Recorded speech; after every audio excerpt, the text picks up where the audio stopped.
Lord Moylan. My Lords, another day, another independent commission roaming around telling us what to do.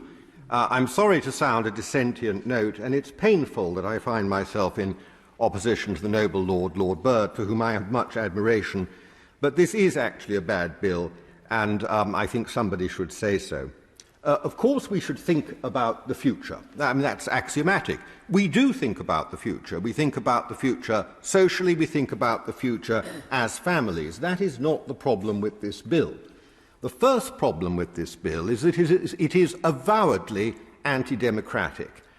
There is an essay, a very helpful essay, in the explanatory notes explaining why democracy cannot be trusted, an essay that I imagine will be read with wry amusement in Peking and various other places. This whole bill is based on the notion that having, in a country which is voted back to take control, we should be setting up more mechanisms for ensuring that people cannot effectively vote for what they want because they cannot be trusted. We have to learn to trust and encourage democracy in this country and not walk away from it. The second problem with the bill is that it is frankly contrary to the evidence. I don't know where this gloom has come from. The noble Lord Byrd is not inherently a gloomy figure. But why is it that he thinks we live in a world of utter misery? We don't. What were the generations of the past doing when they built our sewers, when they built our roads and our bridges, if they were not thinking of future generations?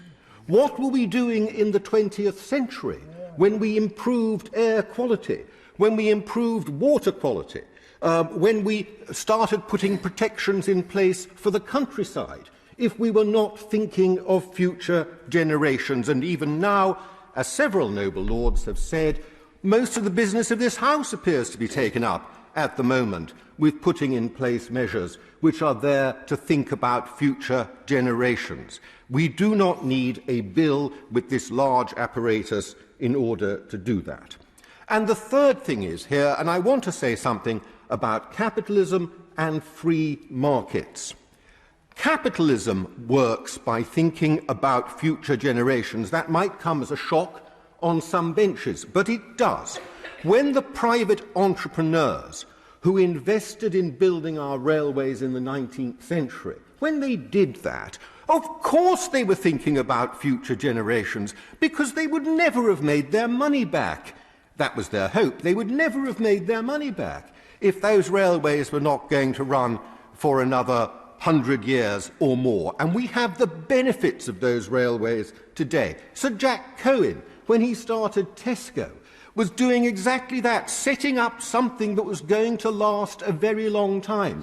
And it could only last a long time if it was predicated on meeting the needs of future generations. For shortage of time, I just take a couple of examples. What we actually need is more capitalism in order to make progress. My Lords, I deeply hope, I have such admiration for the noble Lord who has done so much for the current generation, but I really hope he abandons this bill, because actually it does nothing for the future generations while hobbling the democracy of the present one.